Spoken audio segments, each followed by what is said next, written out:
ঘরের ছাদে ফাটল ছিল, চোখে পড়তো না, কিন্তু প্রতিদিন 1 ফোঁটা করে জল পড়তো। সে বলতো, তুমি অতিরিক্ত ভাবছো। আমি বলতাম না, কারণ ফোঁটা তো শব্দ করে না। দিনের পর দিন আমি ঘরটা মুছেছি, হাসি দিয়ে, চুপ দিয়ে, নিজেকে দোষ দিয়ে।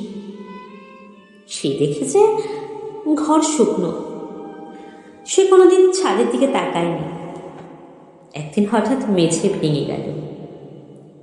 সে তখন বলল, তুমি আগে বলনি কেন? কি করে বলতাম? যে জল চুপচাপ পড়ে সে চিৎকার শেখে না। আজ আমি ঘর ছেড়ে বেরিয়ে এসেছি। ছাদ মেরামত করার দায়িত্ব আমার ছিল না। যে মানুষ ফাটল দেখতে চায় না, সে ধ্বংসের শব্দই শুধু শোনে।